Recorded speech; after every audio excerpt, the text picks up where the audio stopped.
بسم اللہ الرحمن الرحیم۔ قرآن مجید کا پیغام عمل 13واں پارہ۔ نفس کی پیروی مت کرو، نہ ہی نفس کو معصوم سمجھو۔ نفس کا کام ہی ہے بدی پر اکسانا۔ اس کی اکساہٹوں سے محفوظ رہنے کے لیے رب کی پناہ تلاش کرو۔ غلطی ہو جائے تو رب سے معافی مانگو۔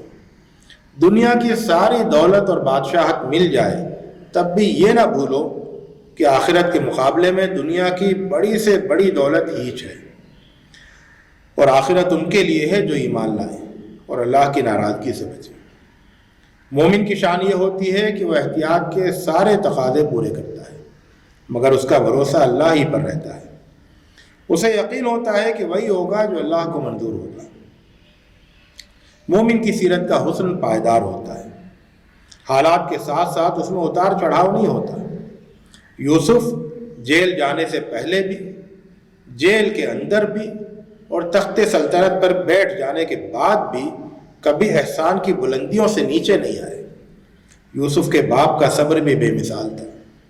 غم اتنا شدید کہ روتے روتے آنکھوں کی روشنی چلی گئی، مگر زبان پر صبر جمیل کے الفاظ اور اللہ سے اچھی امید کا اظہار۔ اپنے غم اور رنج کی فریاد بھی بس اللہ کے حضور کرتے ہیں، اور غموں کی الغار میں بھی اللہ کی رحمت سے مایوس ہونے کو کفر سمجھتے ہیں۔ یہی ایک سچے مومن کی شان ہے۔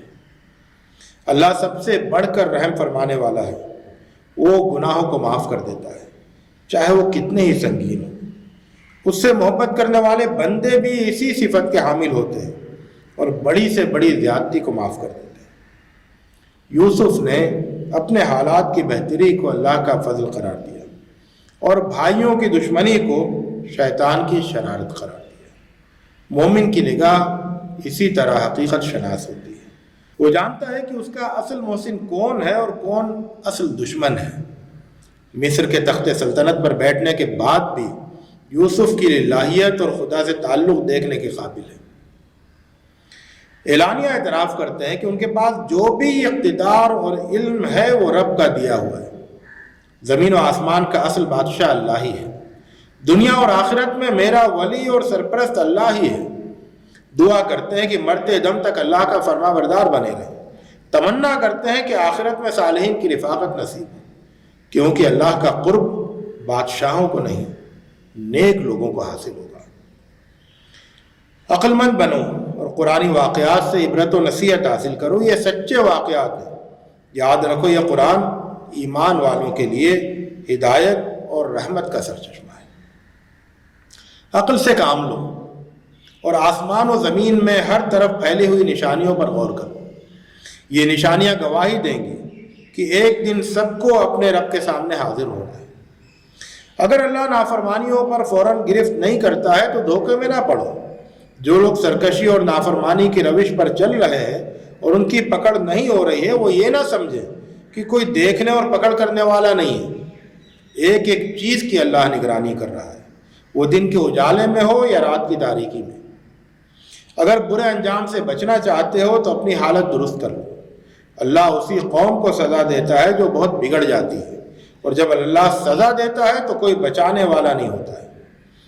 اللہ کے بارے میں کچھ بحثی مت کرو، اللہ کی عظمت و جلال کو محسوس کرو۔ یہ جو بجلیاں چمک رہی ہیں، یہ جو بادل گرج رہے ہیں، یہ جو بھاری بھاری بادل اٹھ رہے ہیں، اور یہ جو آسمان کڑک رہا ہے، یہ سب دیکھ کر تمہیں اللہ کی عظمت و جلال کا اندازہ ہو جانا چاہیے۔ اندھے مت بنو، آنکھوں کی روشنی سے فائدہ اٹھاؤ۔ اندھیروں میں مت رہو، روشنی کی طرف آؤ۔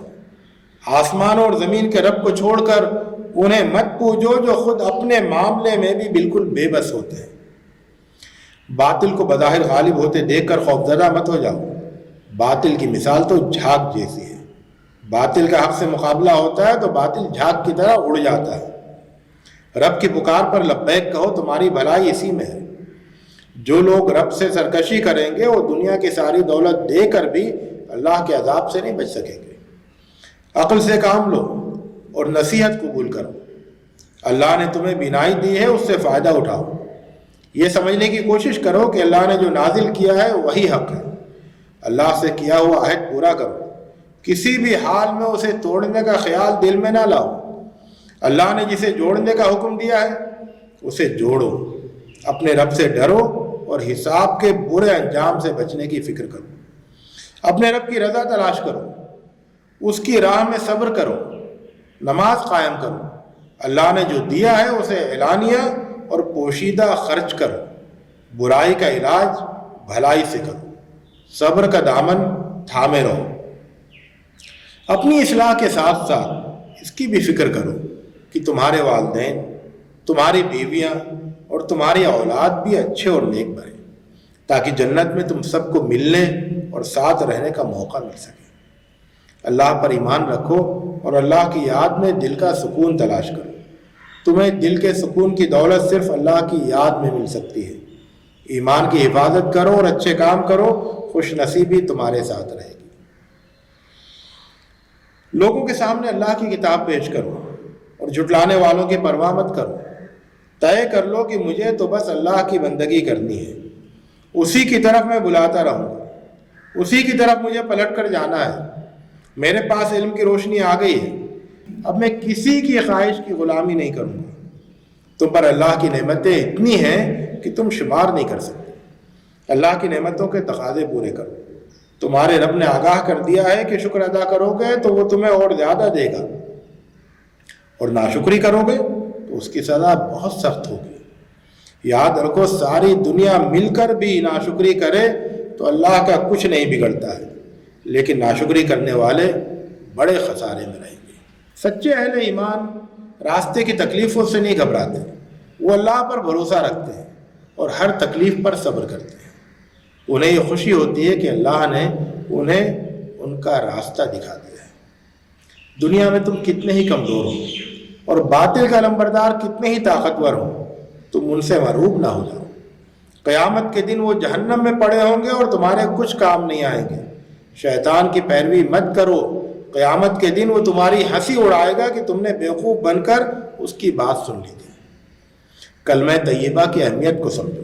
اس کی مثال ایسی ہے جیسے ایک اچھا درخت جس کی جڑیں زمین میں گہری جمی ہوئی ہیں اور شاخیں آسمان سے باتیں کرتی ہیں۔ کلمہ طیبہ کو اپناؤ گے تو دنیا کی زندگی میں اطمینان حاصل ہوگا اور آخرت میں سرخ روئی حاصل ہوگی۔ اللہ جو مثالیں بیان کرتا ہے وہ تمہاری زندگی کے لیے بہت قیمتی ہیں، ان سے سبق حاصل کرو۔ ابراہیم کو یہ فکر رہتی تھی کہ ان کی نماز زیادہ سے زیادہ خوبصورت ہو اور ان کی اولاد بھی خوبصورت نماز کی عادی بنے۔ اسی کے لیے انہوں نے اپنی اولاد کو بے آب و گیا میدان میں محترم خانہ خدا کے پاس بسایا، اور اسی کے لیے وہ عاجزی کے ساتھ اپنے رب سے دعائیں کیا کرتے تھے۔ تم بھی اس فکر کو اپنی سب سے بڑی فکر بنا لو۔ وآخر دعوانا ان الحمد للہ رب العالمین۔